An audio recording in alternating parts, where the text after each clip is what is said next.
Determiners को हम आगे बढ़ाएंगे। लास्ट क्लास में हमने सम और एनी को डिस्कस किया। आज इसके बाद कुछ डिटर्मिनर्स को पढ़ के और क्रॉस एग्जामिन हमको करना है, बहुत ध्यान से समझना। कल जो हमने डिटर्मिनर्स पढ़े थे ना बेटा, वो मीनिंग देता था कुछ का। क्या मीनिंग देता था? कुछ का या कोई का, यानी कुल मिला के थोड़ा। आज जो डिटर्मिनर्स पढ़ेंगे ये मीनिंग देगा ज्यादा का। ठीक है, तो ज्यादा के लिए कौन कौन से डिटर्मिनर्स होते हैं? तो सबसे पहला डिटर्मिनर हम लेंगे मच। मच का मीनिंग होता है बेटा ज्यादा, है ना। अब अगर बात की जाए कि मैडम आपने बोला है किसी भी डिटर्मिनर्स को जब हम पढ़ने निकलते हैं उसकी तीन बेसिक सी चीजें हमें पता होना चाहिए। क्या क्या बोले? तो सबसे पहले उसका मीनिंग, दूसरा नाउन कि ये किस टाइप के नाउन के साथ यूज होता है। तो बेटा मच के बारे में अगर अपन नाउन का बात करें तो इसको नाउन पता कैसा चाहिए? हमेशा अनकाउंटेबल। और अनकाउंटेबल हमेशा कैसा होता है? हाँ, इसके प्लूरल बनने के तो चांस ही नहीं है, ये हमेशा ही कैसा रहता है? सिंगुलर। तो हमको पता होना चाहिए कि हम जिस डिटर्मिनर को पढ़ने जा रहे हैं मच, ये बाद में जाके एडजेक्टिव बनेगा और मच पार्ट्स ऑफ स्पीच में एडवर्ब भी बनता है ना। तो अभी हम तो आगे धीरे धीरे पढ़ते चलेंगे। तो सबसे पहले हमने देखा कि मच का मीनिंग क्या होता है? ज्यादा। इसके बाद अगर अपन आगे बात करें तो मच जो है अनकाउंटेबल सिंगुलर नंबर के साथ आपको इसको यूज करना है। और टाइप ऑफ सेंटेंस की अगर बात करें कि किस प्रकार के वाक्य में आप मच का यूज कर सकते हैं, तो बेटा मच का यूज हमें करना है नेगेटिव सेंटेंस में। दूसरी बात ना, एक तो नेगेटिव सेंटेंस में आपको इसको यूज करना है। और जब आपने एक शब्द कहीं ना कहीं सुना होगा हाउ मच और हाउ मैनी, सुने हैं ये वर्ड? हाउ मच का मीनिंग होता है बेटा कितना, और हाउ मैनी का कितने। अब बात यहां पर ये आती है कितना या कितने। आप किसी से भी कितना या कितने लगाकर क्या करते हैं? प्रश्न पूछते हैं। कितने लड़के थे भैया? कितना पैसा है तुम्हारे पास? कितना पानी है तुम्हारी बोतल में? तो ये हमने क्या पूछा? कुछ ना कुछ पूछा। पूछना मतलब प्रश्न किया, ए प्रश्नवाचक, इंटीरोगेटिव। तो हम यहाँ आपको ये समझाना चाह रहे हैं कि जब हाउ के साथ मच जुड़ता है या हाउ के साथ मैनी जुड़ता है तो ये एक इंटीरोगेटिव वर्ड बना लेता है। और जब ये इंटीरोगेटिव वर्ड जिस भी सेंटेंस में यूज होगा तो वो टाइप ऑफ सेंटेंस भी क्या हो जाएगा? इंटीरोगेटिव। तो कहने का मतलब मच का यूज किस किस टाइप के सेंटेंस में देखने को मिल सकता है भाई? सबसे पहले नेगेटिव में और इंटीरोगेटिव में, दो जगह पे ये देखने को मिल सकता है। अब थोड़ा हम एग्जांपल्स की बात करते हैं ना।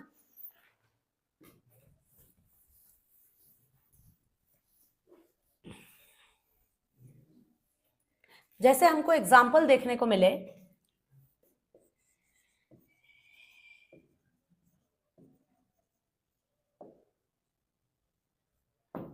he has not much money।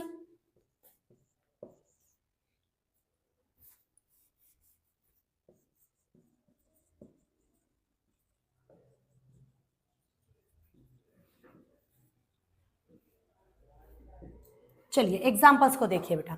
He has not much money, सबसे पहले तो यहाँ पे क्या दिख रहा है? हैज। और हैज नॉट में नेगेटिविटी दिख रही है आपको यहाँ पे।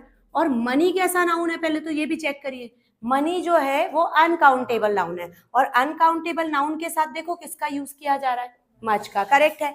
और ये देखो हाउ मच मनी, यहाँ भी हमने किसके साथ इसको यूज किया? मनी के साथ। मनी कैसा नाउन है? अनकाउंटेबल। तो how much money do you need, तुम्हें कितने पैसों की आवश्यकता पड़ती है या जरूरत है। तो इस प्रकार से नेगेटिव सेंटेंस में और इंटीरोगेटिव सेंटेंस में हम किसका यूज करते हैं बेटा? मच का। तो सबसे पहले बहुत ही कम शब्दों में, क्योंकि कल हमने डिटर्मिनर की जो पिछली क्लास थी इसमें ऑलरेडी टाइम लेके बहुत सारी चीजों को सीख चुके हैं, तो अब हमको रैपिडली आगे बढ़ना है। अब डिटर्मिनर्स में टाइम नहीं लगते है ना। अब हम यहाँ पर ये बोलेंगे कि डिटर्मिनर्स जो होते हैं सबसे पहले क्या काम करते हैं? तो ये निर्धारक का काम करते हैं, किसी भी नाउन के पहले आके उस नाउन के बारे में बताते हैं। अब अगर हमने बात करें सम, एनी, मच, मैनी, तो मच यहाँ पर क्या बोल रहा है मच के बारे में? कि मच का मीनिंग होता है ज्यादा। इसको नाउन कैसा चाहिए? Uncountable singular. और मच जो है डिटर्मिनर मच, इसका यूज नेगेटिव और इंटीरोगेटिव सेंटेंस में किया जाता है। अब कई लोग ऐसा बोलते हैं जैसे एक साथ में मच मैनी, सम एनी तो मच मैनी। तो कई लोगों को ऐसा लगता है जैसा मच है वैसे ही मैनी भी होगा। अगर वो वैसे ही होता तो हम उसको उसका भाई बना देते, पर फिलहाल मच जो है वो मैनी का भाई नहीं है, ये बात आपको पता होना चाहिए। बोले मैडम क्यों नहीं है, तो अब मैनी के बारे में सुन लो, है ना। यहाँ देखो ध्यान से, मैनी जो है, मैनी का मीनिंग बता पाओगे बेटा आप लोग, क्या होता है? कई या अनेक, ये मैनी का मीनिंग है। अब और सुनना मैनी के बारे में, मैनी का मीनिंग कई अनेक तो होता है, कई अनेक का मतलब भी ज्यादा ही होता है ना। अब इसको जो नाउन चाहिए, क्योंकि हम तो बेसिकली 3 चीजों पर काम कर रहे हैं, मीनिंग, नाउन और सेंटेंस, है ना। तो नाउन के बारे में अगर कोई कहे कि भैया मैडम मैनी को किस टाइप का नाउन चाहिए, तो बेटा मैनी हमेशा कैसे नाउन के साथ आता है? काउंटेबल प्लूरल, कई लड़के, कई लड़कियां, कई कंपनीज, कई फैक्ट्रीज, मतलब कई मतलब जिनको गिना जा सके, काउंटेबल, और वो भी कैसा? प्लूरल नंबर में। हाँ बहुत बढ़िया। इसके बाद अगर बात आती है सेंटेंस की ना बेटा, तो मैनी हर टाइप के सेंटेंस में करेक्ट होता है। जैसे अगर मैनी को अफर्मेटिव में आपने देखा तो भी करेक्ट, नेगेटिव में देखा तो भी करेक्ट, और हाउ के साथ जब मैनी बनाता है तो वो इंटरोगेटिव बनाता ही है, तो ये भी करेक्ट जाता है। तो फिर आप बोलोगे कि मैडम ये तो बिल्कुल मच से मैच ही नहीं हो रहा। जब मैच ही नहीं हो रहा तो काहे का भाई? इसको तो हम बोलते हैं ना कि मच का भाई आप मैनी मत बोलो, हम जो भाई सिखा रहे हैं वो बोलना। तो उसमें आपको 2 अलग अलग डिटर्मिनर्स नहीं पढ़ना पड़ेगा, एक ही डिटर्मिनर को पढ़ो और दूसरे को उसका भाई बना दो, बड़ा या छोटा। तो जो ज्यादा मीनिंग देगा वो बड़ा भाई, जो कम मीनिंग देगा वो, हाँ ऐसा। तो अब बात आती है मैनी की, मच और मैनी की। तो अगर कोई आपसे बोले कि मैनी का भाई कौन होगा, तो बेटा मैनी का भाई होता है सेवेरल। अब आप बोलोगे मैडम ये सेवेरल, बेटा एग्जाम में सेवेरल ही आता है, मैनी तो क्या आप और आपको जैसे सबको पता है, एग्जाम में मैनी वर्ड नहीं दिखेगा आपको, आपको एग्जाम में दिखेगा सेवेरल। अब मैटर यहाँ पर ये है कि बोले मैडम सेवेरल क्या मीनिंग देता है, तो बेटा जो मीनिंग ये देता है ना मैनी, सेम मीनिंग देता है सेवेरल, कई अनेक। अब कई अनेक का मीनिंग भी क्या होगा? ज्यादा। अब बात करते हैं नाउन की, कि सेवेरल को कैसा नाउन चाहिए, तो इसको भी नाउन काउंटेबल चाहिए प्लूरल नंबर में।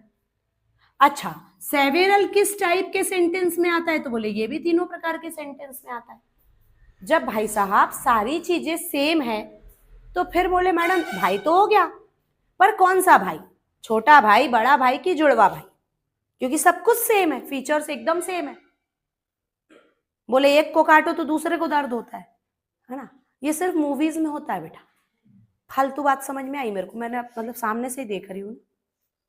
अरे जुड़वा है, जुड़वा, जुड़वा जो बोलते हैं ना कि भाई वो सलमान खान वाली मूवी, उसको वो ट्रेन की पटरी के नीचे सुला देता है और एक बच्चा ऐसा पलटता है तो वो भी पलट के बच जाता है, ऐसा कुछ होता है मूवी में। पर ऐसा आप देखेंगे ना रियल लाइफ में, हम देख रहे हैं सामने से ही, एक भी एक्टिविटी अगर सेम है तो नहीं है। काहे के जुड़वा रे तुम? मैं कई बार ऐसा बोलती हूँ तुम्हारे को अलग चीज पसंद, तुमको अलग पसंद, तो फिर अलग अलग आना था ना, अभी का कम से थोड़ा सिर दर्द कम होता। ठीक है, तो ये भैया इसका जुड़वा भाई नहीं है, इसका ये छोटा भाई है। छोटा भाई क्यों? क्योंकि कहने का मतलब ये है कि ये मैनी और सेवेरल, अब बोले मैडम सारे फीचर्स सेम मिल रहे, फिर आप क्यों इसको छोटा भाई क्यों बोल रहे हो? जुड़वा बोलो ना, फीचर्स तो सेम है। तो बेटा देखो कई अनेक, पहले बात को समझना, कई अनेक बोले उसकी 150-200 फॉर्म्स है, इतना बड़ा आदमी है, बोले उसकी 150-200 फॉर्म्स चल रही है। और एक ऐसा बोले भैया बड़ा आदमी है, 50-60 फॉर्म्स चल रही है उसकी। ये भी कई अनेक है, ये भी कई अनेक है, लेकिन दोनों में ज्यादा संख्या कौन सी है? 150 और 200, मतलब ज्यादा। तो जो ज्यादा संख्या बताए वो कौन होगा, और जो कम संख्या बताए वो? हाँ, तो आपको ऐसे लाइन बोलते आना चाहिए, मेरे साथ बोलना तो कभी भी नहीं भूलोगे। मैनी की तुलना में सेवेरल कम संख्या को बताता है। बोल पाओगे कैसा? मैनी की तुलना में सेवेरल कम संख्या को बताता है, और सेवेरल की तुलना में मैनी ज्यादा संख्या को बताता है। सेवेरल की तुलना में मैनी ज्यादा संख्या को बताता है। तो अब कॉमन सेंस लगाओ अपने दिमाग में, जो ज्यादा बताएगा वो कौन सा भाई? बड़ा भाई। जो ज्यादा बताएगा वो कौन सा भाई? बड़ा भाई। जो कम बताएगा वो छोटा भाई। तो इसमें आपको ना दो डिटर्मिनर्स याद नहीं रखने पड़ते। अब जिसको मैनी बहुत अच्छे से आता है तो वो सेवेरल अलग से क्यों लर्न करेगा, क्यों याद करेगा? आप मैनी पढ़िए, आपको सेवेरल याद होगा। बस एक कनेक्शन जोड़ना होता है, रिश्ता जोड़ दो। जैसे बोले एक साहू फैमिली है, उसमें एक लड़का बड़ा भाई है, तो उसके पापा का नाम तो बोले रमेश कुमार, मम्मी का नाम तो बोले किरण कुमार, सॉरी किरण। अब यहां तक नाम की बात हो गई। अब बोले ये लड़का कौन है, तो बोले ये इसका छोटा भाई। तो छोटा भाई बोले तो फिर से इनके माता पिता का नाम बताना पड़ा क्या? नहीं ना। आई बात समझ में? तो सिर्फ कनेक्शन जोड़ दो ना, तो उतने में बात बन जाती, इजी हो जाता है चीजों को पढ़ना।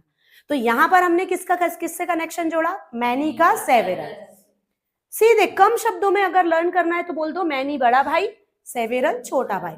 जो ज्यादा संख्या बताए वो बड़ा भाई, जो कम संख्या बताए वो।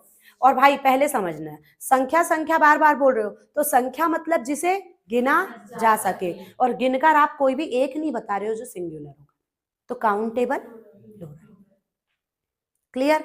तो अभी हमने क्या क्या पढ़ा? Much, many, several, a lot of.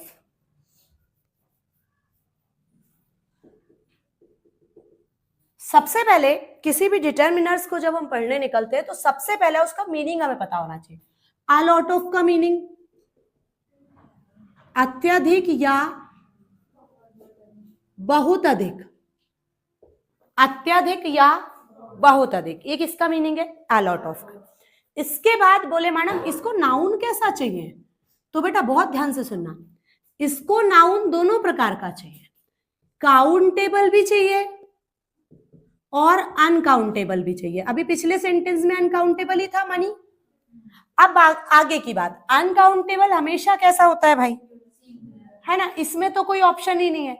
लेकिन काउंटेबल सिंगुलर भी होता है और काउंटेबल प्लूरल भी होता है। अब कोई कहे कि मीनिंग पर जाओ और देखो सिंगुलर आना चाहिए प्लूरल।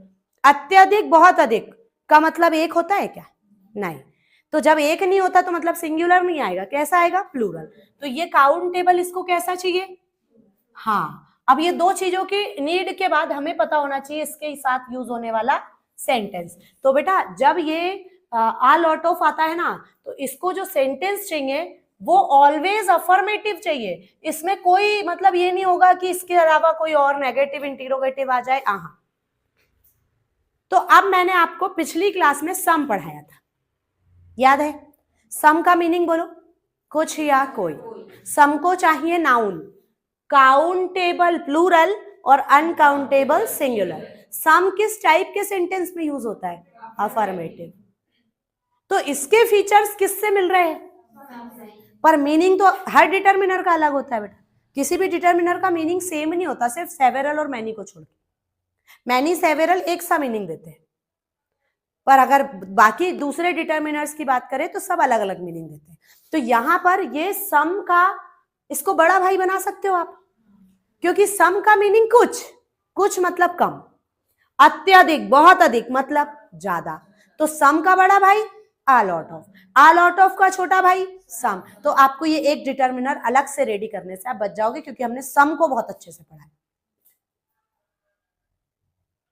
अब इसके पिछली क्लास में हमने सम और एनी को डिस्कस किया था एक बार, वहां आप देखेंगे तो बहुत अच्छे से आपको हमने सम पढ़ाया है,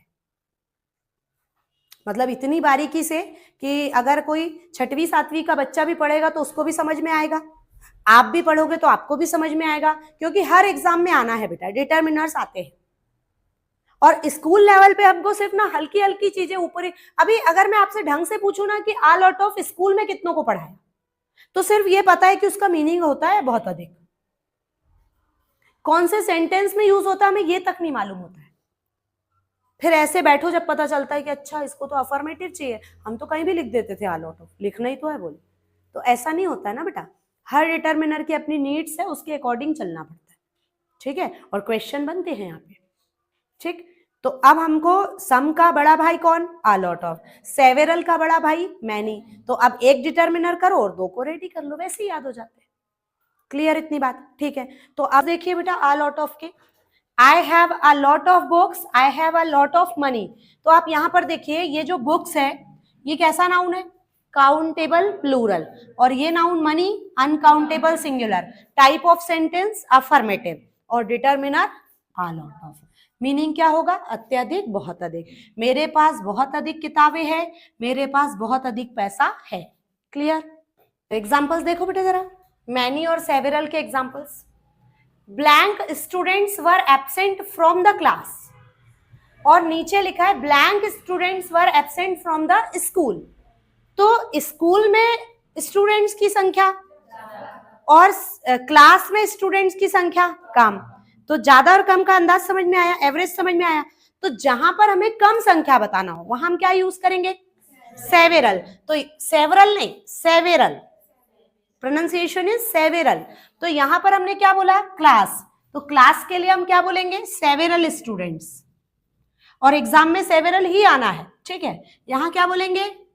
मैनी स्टूडेंट्स। दोनों को कैसा नाउन चाहिए? Countable plural.